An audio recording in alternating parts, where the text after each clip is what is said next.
Assalamualaikum warahmatullahi wabarakatuh. Siswa-siswi kelas 9 SMP Muhammadiyah Sujumayat dan SMP Muhammadiyah PK Mayat, selamat berjumpa kembali dalam pembelajaran daring TIK semester genap. Pada bab yang pertama itu tentang dampak sosial informatika. Kalian bisa sembari membuka LKS yang sudah dibagikan. Di bab pertama itu tentang dampak sosial informatika. Pemahaman dasar tentang informasi secara publik dan privat. Itu pengertiannya. Hal mendasar yang perlu dipahami bersama adalah sebuah teknologi yang berkembang pesat, memiliki beberapa kelebihan dan kelemahan. Ada yang disadari dan ada juga yang tidak disadari. Dalam hal ini, TIK menjadi salah satu jenis dari perkembangan teknologi yang sangat pesat. Dampak informasi secara publik itu ada dampak positif dan dampak negatif. Untuk dampak positifnya itu memiliki dampak positif dalam dunia pendidikan. Mari dibuka halaman 4. Itu kan kalau pendidikan seperti kita ini menggunakan teknologi untuk pembelajaran secara daring. Jadi semua materi pelajaran diberikan secara online. Yang kedua, mempermudah akses terhadap informasi terbaru.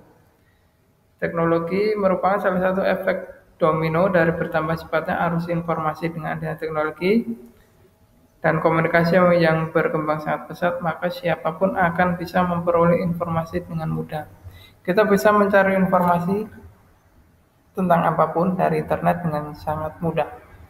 Yang ketiga, mempermudah komunikasi dengan individu lainnya yang jauh.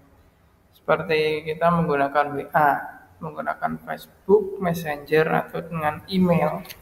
Itu bisa mempermudah komunikasi dengan individu yang jauh. Bisa sharing dan berbagi file, ngirim foto, video ke teman yang jauh, itu sangat mudah sekali. Nomor 5, sebagai lokasi untuk bisnis jual beli e-commerce. Jual beli dengan metode elektronik, online shop atau gampangannya. Yang keenam, media hiburan. Media hiburan bisa menonton video, melihat-lihat foto di internet, bisa download video-video yang positif dari internet, itu sangat banyak sekali. Yang ketujuh ada media sosial. Di sini contohnya ada Facebook sebagai salah satu media sosial yang paling banyak orang gunakan. Tidak hanya untuk menambah jaringan pertemanan di dunia maya, Facebook juga menjadi sarana promosi dalam bisnis. Yang ke-8, mempercepat arus informasi. Arus informasi dengan feedback sebagai karakteristik sistem informasi menjadi salah satu faktor perkembangan informasi dan komunikasi sehingga memberikan manfaat tersendiri bagi setiap user. Selain dampak positif, ada juga dampak negatifnya.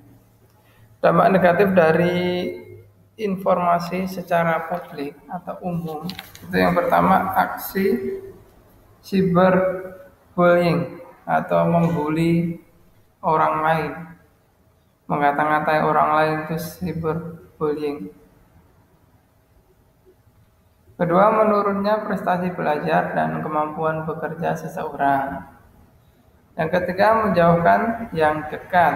Jadi kita punya teman di sini tapi sibuk sendiri dengan HP-nya, itu kan menjauhkan yang dekat. Yang keempat, meningkatnya penipuan dan kejahatan cyber lainnya. Yang kelima, ada mengabaikan tugas dan pekerjaan, terlalu asik dengan internet, jadi lupa dengan tugas dan pekerjaannya. 6, membuang-buang waktu untuk hal yang tidak berguna. 7, banyak konten negatif. Ke-8, merebaknya fitnah dan pencemaran nama baik. Kena undang-undang ITE ini nanti kalau dilakukan. Selanjutnya, dampak informasi secara private atau khusus. Dampak informasi ini dibagi menjadi tiga. Pertama, dampak informasi dalam bidang pemerintahan atau e-government. Kedua, dampak informasi dalam bidang ekonomi. Dan ketiga, dampak informasi dalam bidang pendidikan. Dan setiap dampak ini akan mempunyai dampak positif dan dampak negatif.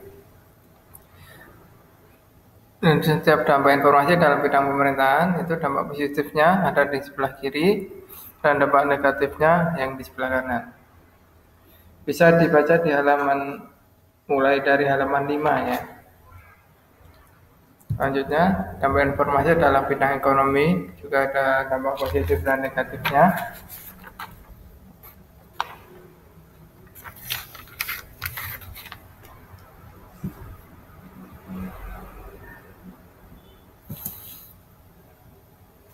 Yang ketiga, dampak informasi dalam bidang pendidikan, yaitu dampak positif dan juga dampak negatifnya.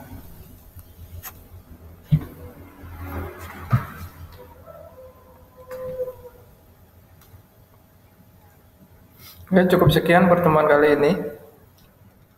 Saya akhiri. Assalamualaikum warahmatullahi wabarakatuh.